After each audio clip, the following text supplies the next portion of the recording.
I'm Kristen Andre, founder and chief strategist of Andre Consulting Group. I founded my company almost 10 years ago because I love helping people not only succeed, but thrive in their careers and their lives. So many times I meet amazing people who have so much more potential than what they're utilizing.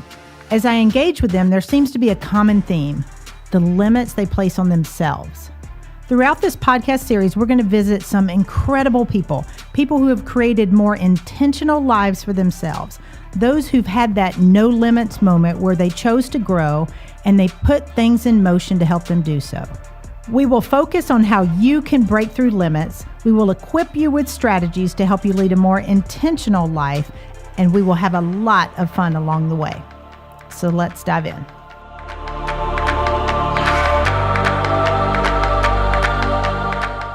Hello, everyone, and welcome to No Limits with Kristen Andre. We are here today with Stacia Freeman, who is the founder and CEO of Epic Girl. So thank you for being with us today. Yeah. She's actually in studio for those of you guys watching live stream, but coming from Nashville. So thanks for coming down. This is awesome. Very cool. Awesome. I took the back road, so it was really beautiful. Very nice. And it avoids the Atlanta traffic, which exactly. is I even missed better. Marietta, which was really good. Even better. So yes. Great. Awesome. Well, thank you for being with us. Mm-hmm. Tell us a little bit about you. We go way back. We knew each other for a few years back in high school. So, but I've been following you obviously online like everybody else does, and was just really impressed with your organization, with Epic Girl. So give us your background first and tell us kind of how you got to where you are now. Yeah, I think, I have to start out by saying I ended up where I am totally by mistake. Which a lot of people do. Yeah, went to school. My background's in communicative disorders, audiology. I worked for a medical company out of San Francisco for about 11 years. So I traveled 75% of the time. It was a small startup company. I think when I started, we had 30 employees. And when I left, we had over 300. Oh, so wow. It was a great process just to be really involved in starting something, part of the initial starting process of something. And I think I learned a lot about myself at that time, that I was a starter. But I took a few years off because I was having a family. And all right, now pause it. She's underestimating this. How many kids do you have? 8. 8 kids. Okay, so by having a family, I feel stressed frequently, all the time with 3. So I want to throw that in there because when you guys hear everything that she's doing and has accomplished, just keep in mind for all you moms and dads out there, she's doing this with 8 children. Yeah. Tag along. So that's awesome. Yeah, and they are it's adorable. Fun. It's a busy life. But so I found out about the issue really initially of human trafficking. And I thought, well, how can you know about something like this and not do something? And so I reached out to an organization and said, hey, how can I contribute? Kind of thought, well, I'll just spread the word. Right. And they contacted me 6 months later and said, we think you'd be the perfect person to lead this agency to the next level. I remember that so well because I literally sat in my car thinking, I think they called me by accident. Yeah. Who were they meaning to call? I don't think that was meant for me. I was like, I'm the lady at the time I had 6 kids. I was like, I'm the lady with 6 kids that quit my job traveling and, doing things that are amazing that I loved doing to stay home and raise my family. And now I'm supposed to go and run a startup nonprofit. I don't know anything about nonprofit. But for some reason I thought, okay, I'll do it. And so I was the only employee. We were operating on a $49,000 budget when I started, and I worked there for 11 years. We grew the organization and went through an international merger. Oh, how cool. Yeah. Okay. And so now that agency's still really growing and thriving, but I just felt like I was supposed to do something different. And so I, launched Epic Girl in 2016 after a year of collecting pilot data with the Davidson County Juvenile Court. And just felt like everything that we see happens as a result of something that's going on kind of under the surface before it gets as big as something like trafficking or picking up a significant criminal charge. And so how do we, how do you address that? Address it. Yeah, because I'd shared with you before we went on air that I sit on the board of a women's organization here, and we did an event that was an awareness event about trafficking. And, it's more than just that, but it wasn't what I thought. Meaning that, like, I think when a lot of people, trafficking, for example, when people think of it, we all think of Liam Neeson and Taken. I mean, that was before this event and before my exposure to this organization that's what I thought it was. It's you send a kid away to Paris and somebody grabs her, and but it's not that. It is, like you said, the underlying issues that put people at risk for trafficking, for gang violence, for criminals or criminal activity. So right, yeah, it really is. It's a lot about the things that kind of set us up for those behaviors, and vulnerability. Vulnerability is a major factor. And I think, like, I realized early on there were so many things that we really weren't having conversations about. First of all, the issue is very one-sided, I think, in terms of the social demographic kind of population that we talk about, because we think it's sexier or more acceptable, or people will be more compassionate if it is girls that are, like, ripped off the streets and forced to do from the suburban unthinkable neighborhoods. Yeah, absolutely. But when you think about the fact that some people just kind of find their way into it because at the core of who we are, we all want to belong to something. Right. And so when we don't have great, good things to belong to, we don't sit around waiting for those things to come along. We'll connect or attach to whatever's available. That was what was most eye-opening to me. When I was hearing the presentation I went to, it had a couple, directors of organizations, it had a prosecutor, it had some law enforcement people. That was what was most eye-opening, is I hadn't really thought about, wow, a lot of these, unfortunately, a lot of kids don't have good stuff happening, and they don't have people and role models and examples that they can look up to.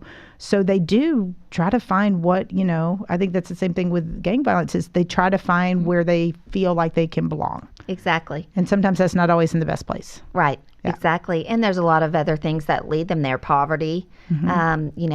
A lot of the girls that I serve have at least one person in their family that's close to them that's incarcerated. I think 90% of the girls that we see are being raised in single family homes or being raised by grandparents. And so it's just like looking at how to shore up their strength. And, being a strong woman myself and having 4 daughters, women's empowerment was just really an issue that I was passionate about. Right. And originally I thought, we can be like a conduit agency. So I'll just meet these girls and I'll educate them on their risk, educate them on how the things that they're doing or the things that they've experienced can really set them up for long-term consequences. And then I'll just send them to other agencies. And so it's really interesting because I thought, I had this list that they would fill out, and it was like, tell us what you need so we can connect you. So it was like counseling, substance abuse support, things like that. And what we learned at the end is girls would say, well, yeah, I really probably could use some of that stuff, but what I really like is what we just did. This sitting around eating hot chips, because that seems to be the food of choice. Hot chips. I don't even know what that is. They're like Takis that are super hot. Oh, Takis. Okay, I know what Takis are. Okay. The hot Cheetos, like hot chips. Like, you can build great relationship over hot chips. Okay. Yeah. All right, taquitos makers here. Some sponsorship opportunity. Exactly. I can also give you a pitch for Starbucks later, but most of the girls I serve aren't really coffee drinkers. So anyway, though, they started saying, like, I like this. I like that I got to sit here and talk to you about stuff and that I felt like you cared. And when can we do more of this? So that's kind of how we just kind of started to evolve from that place, just very organically, and kind of grew from there. Well, I think that's the best way to do it, is figure out where the needs are, what the person, because I would probably be like you, thinking, okay, we need clothing and shelters and this and that and all the basic needs, but it's the connection that is probably what they're lacking. Right. Well, we say relationship changes everything. Yeah. Yeah. And and that could be not just the girl, at risk youth or girls, but it could be anybody. I think I'm very big into women's empowerment too. I have 3 daughters, and that's a big thing for me, is their relationships that they're building. And whether it's with schoolmates or people, I think the people you're around really shape who you become and what you do and which direction you go in life. So, so how did you evolve with the connection piece, with those conversations and taking that to the next level? Well, we thought I always thought there's so many women that want to get involved, but a lot of people feel overwhelmed, are afraid. It's scary to connect with people that don't live in your socioeconomic status or have the same experiences as you. Right. Plus, television media tells us a lot of untruths, I think, about it's the fake news. Yeah, exactly. The fake news. You got to watch out for that fake news. But I think that there's this underlying fear of I can't work with teenagers. I can't work with people from the inner city. I can't work with girls that are gang affiliated. I wouldn't know what to do. We make it so complicated. But I knew there were so many women that really had something to offer, and that I could probably simplify it and make people passionate. And, what I learned early on was that girls, especially from 15 to 18, are considered a lost cause. There's not a lot of agencies that want to serve them. It's kind of they are too far gone at that point for, you to really be able to help them. And is that because of their past history of criminal records, or just that they feel like they've already formed the personality and person they're going to be? A lot of that. Yeah. All of that. Because I think that's such a fun age. Mm-hmm. I know. I love teenagers. Yeah. I mean, they're awesome and complicated and beautiful all in the same breath. But so I was like, let's start connecting girls to the relationship piece. Okay. Let's teach women that are professionals to, come together and train them in how to mentor successfully. Yep. So that it can be long-term relationship building that really empowers a girl beyond just a moment. So what types of things is Epic Girl doing in that mentorship relationship? So all of our girls take an empowerment curriculum. Okay. So we teach a lot of relationship building, healthy relationships, how to build boundaries, self-esteem, which is a big thing for all of us women, especially in the face of social media. Yeah, absolutely. Conflicts, how to resolve conflicts successfully. And then we work with an agency out of Nashville called the Sexual Assault Center that teaches the girls a piece of the curriculum called Safe Dating and Sexual Boundaries. Okay. Because about probably 80% of our population has some form of sexual abuse or assault in their history. And we know, that can really define you and can really affect your self-esteem. Yep. And so we want to make sure that girls have strength around everything that may have held them back in the past. That's fantastic. I think, that curriculum would be fantastic for anybody. Yeah. And so why don't we just start teaching that type of stuff in schools instead of all these, calculus. Yes. It'd be much better in life to be able to have that type of stuff. So that's amazing to bring that to them. Yeah. So what are they getting out of it? Tell me some of your favorite girls. And not, obviously not the girl themselves, but give me a few stories. There's so many, where to even start. I love that I had a girl recently say, I thought that I could never accomplish the things that I wanted to accomplish, but then you guys here told me that I could, and you kept telling me that I could. Yep. And so after a while, I started to believe it. Yeah. So I really believe in the power of affirmation. I mean, for us, for our children, and for the girls that I love and serve. Yeah, I think that's great. And the power of affirmation is a big thing. Mm-hmm. And we don't, you hear people talk about it all the time, but you either have it or you don't. I mean, some people are naturally in environments and have relationships that they get that from, but I feel like we forget a lot of times that that's probably not the norm. That's probably way less common than we think, that most people aren't getting that pat on the back or that support that they can do it. Right. Very, very neat. So we're going to pause for a minute, take a little break. And when we come back, we're going to talk a little bit more about Stacia and the work at Epic Girl and how we should all really start to impact and be that positive influence for others. We'll be back in just a few.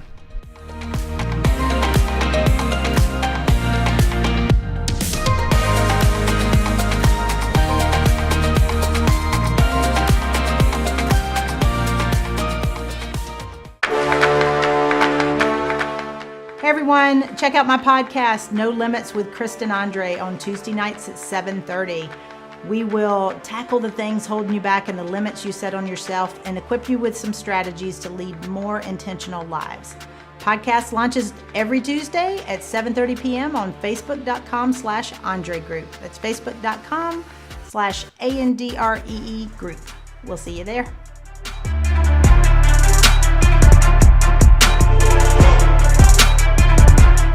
Welcome back, everyone, to No Limits with Kristen Andre. We are here with Stacia Freeman, who is the founder and CEO of Epic Girl.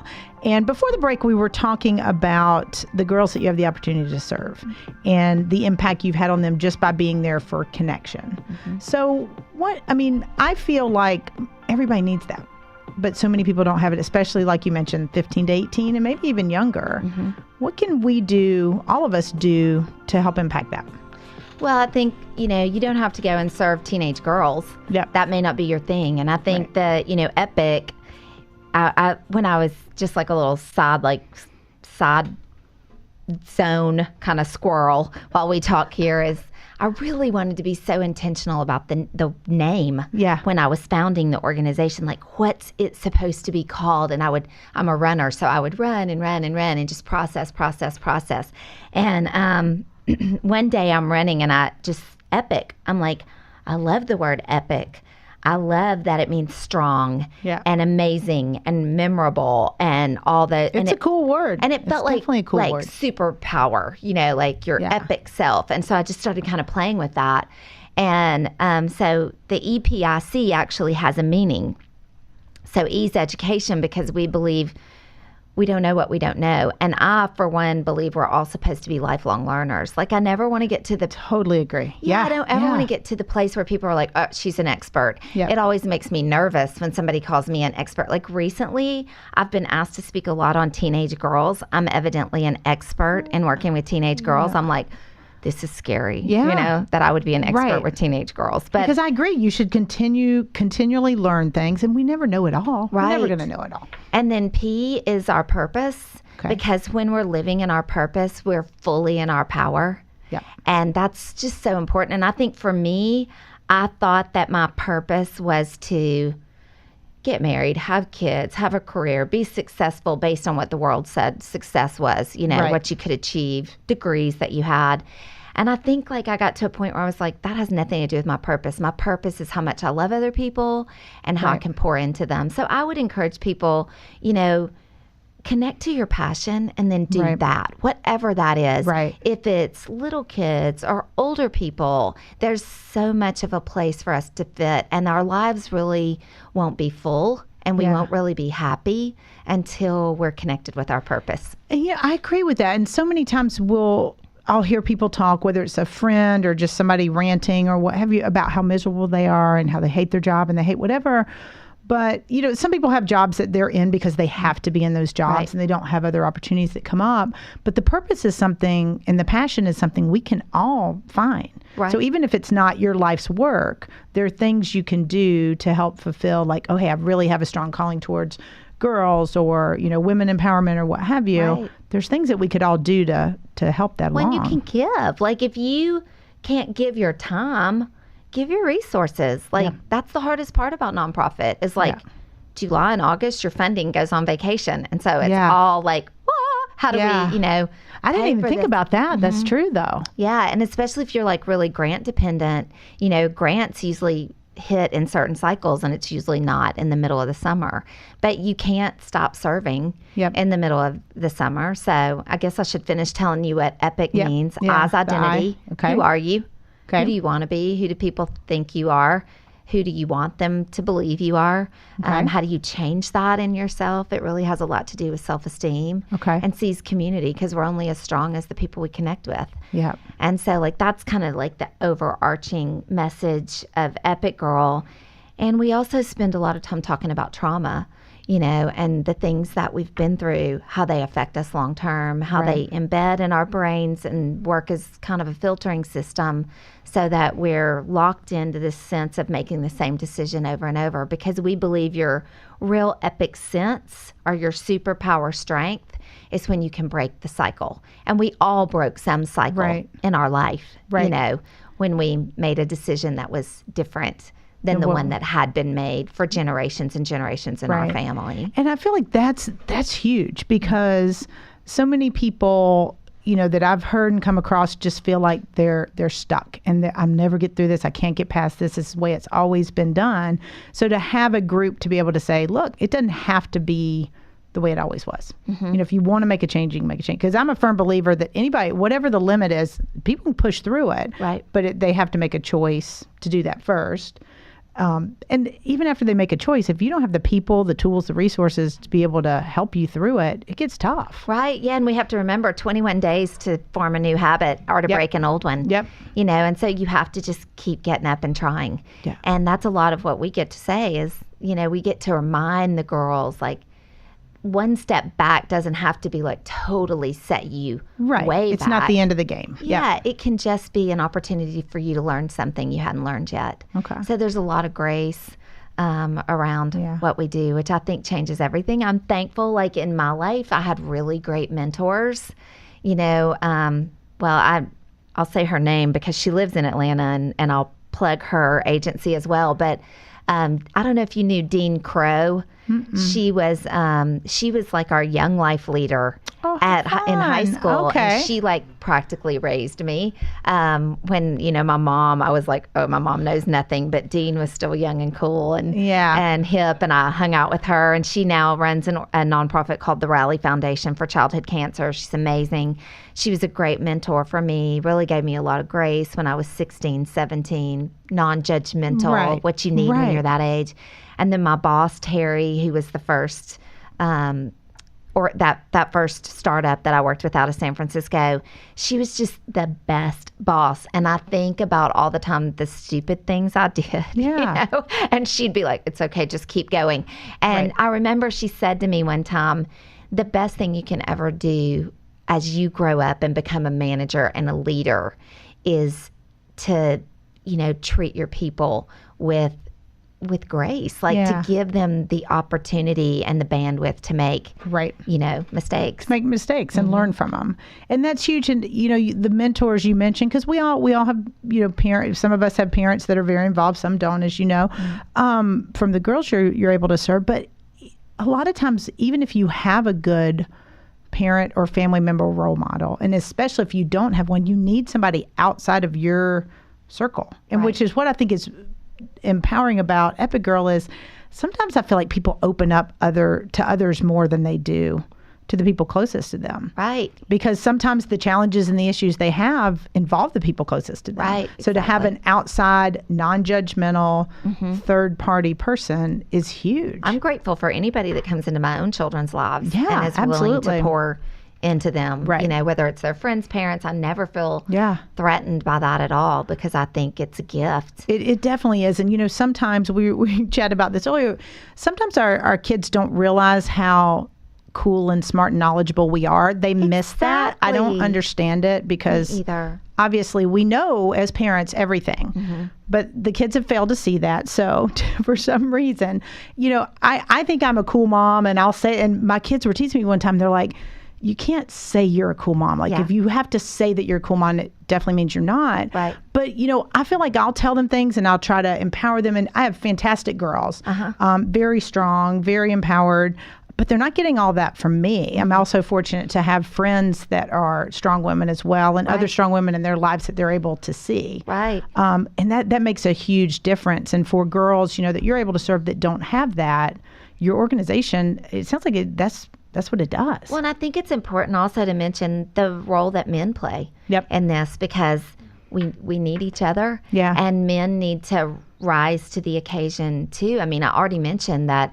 over 80% of our girls, I think, are raised in single parent families, and most of them are being raised by single mothers. Yeah. And we need more men coming to the table, showing the girls what it looks like to be a strong and honorable man that respects and empowers women. And I think that's huge. I have all girls. You've got your split in your house with boys and girls. I have all girls, so they don't have as many male role models. But it is important to find those people that can be good examples, especially if you've come from a scenario where you haven't had that historically. Do you have a lot? So the volunteers that work with you, is it all women? Do you bring in other people? How do you really work? Right now it's all women. We're trying to determine how in the future we can start to bring men into the fold. Not per se. I mean, we're a real team-oriented organization, so we do a lot on team. So every girl gets 2 mentors instead of 1 for safety. Yeah, absolutely. And also to decrease the likelihood of abandonment. If like somebody, had to go and take a job on the West Coast, they can't help it. But it feels disappointing to girls maybe that have attached to them. So we try to have 2 mentors. But as they grow and really connect, we think there would be an opportunity for them to know the women's family, their husbands, their sons, in the safety and context of safe, healthy relationships. Absolutely. But those take time to build. Definitely. And social media like totally screws all that up. It makes us think that everyone that's our friend on, Instagram or whatever is a real friend. And sometimes we have to ask ourselves questions like, what is that relationship? Is it a internet relationship, somebody I really don't know, or is it somebody that I could sit and have a conversation with that has some depth to it? Because social media is very, I call it the highlight reel. It's the good. Most people put the good stuff. Some put the bad, but most people put the good stuff, and it's the highlight reel, and it's superficial. I know. I look 25 on social media. If I disappeared, they would not be able to identify me. I saw actually a meme on that yesterday that I'm hoping that had put a filter on this. I'd like the ears with the halo. Yes. But it's true because kids because we didn't grow up with social media. So kids growing up now, it's tough for them to figure out what is a real relationship, what is a healthy relationship. How do you communicate, which is big because it's you don't always communicate in 140 characters or less. I know we've expanded it now on Twitter, but other than that, it's hard. So we're going to take another short break, and when we come back, we're going to dive a little bit more as we close out into what each of us can do to help impact the people coming up behind us. We'll be right back.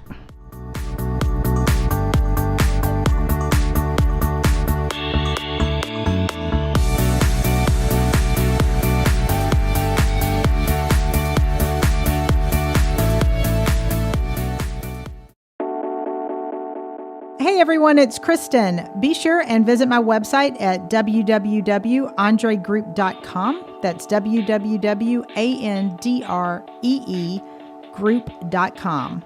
And while you're there, be sure to download my white paper, Top 10 Reasons Your Business Isn't Growing Fast Enough. Now get out there and create your no limits moment.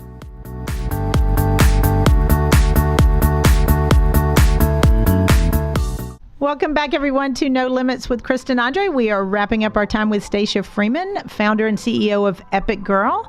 And, first of all, thank you for being here. Thanks for having me. We were talking a little bit about pouring into people. But one of the things that I've found really interesting is, and you said this during the break, was it's easy to pour into people that are like us and that we know and that are in our circle. So tell everybody what we were talking about in terms of pouring into others that don't necessarily look like us. Yeah. So, a shameless plug for the Davidson County Juvenile Court. Judge Sheila Calloway, that's over that court, is a real thought leader and really challenged me to get out of my box and to stop thinking the things I'd always thought that were things I'd almost inherited, that I'd never really been challenged to think outside of that. So she's the first person.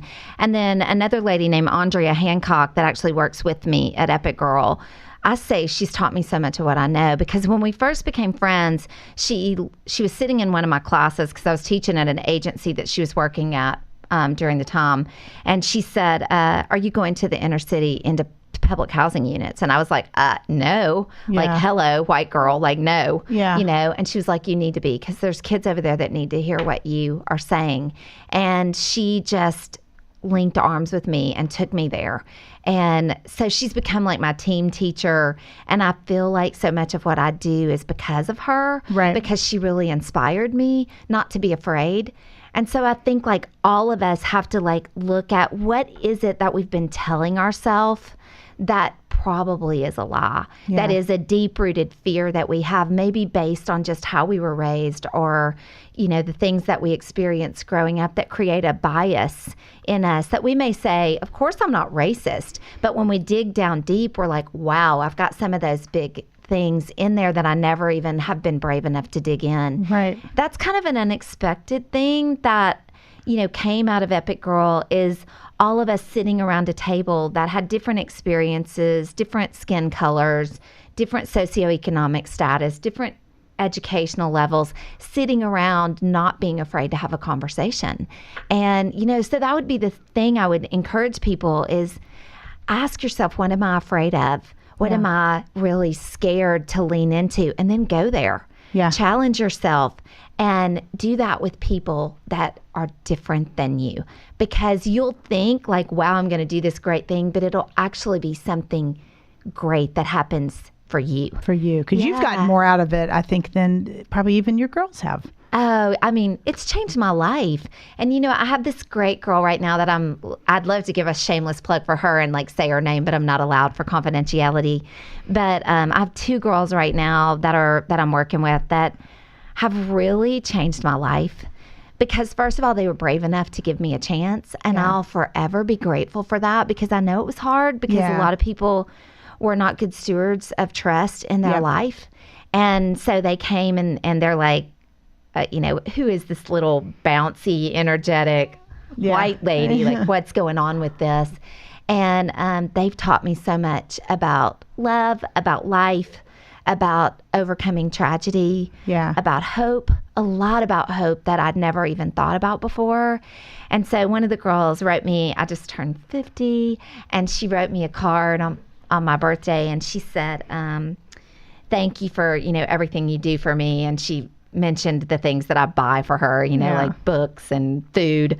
And she said, but most of all, thank you for reminding me who I was, because I'd kind of gotten off track and forgotten who I was. Yeah. And you reminded me of who I was. But I told her later, I said, I'm just the catalyst that came in your life to plant seeds, because you're the world changer. Yeah. It's not me. Yeah. It's you. And so I look at those 2 girls and so many of the other girls that I serve, and I get giddy thinking about what they're going to do to change the world. And you did mention, briefly, that a lot of times we do have these preconceived notions about people and about where they come from, but the judicial system, like sometimes we'll hear, oh, this is a criminal or this is this, and it's not what we think. I mean, the system is hard. There's a lot of people. Our system's so broken, and you'll never repair the criminal activity that we have, or trafficking, or any of the other, long-term consequences in our society if we don't address our systems like child welfare and the judicial system.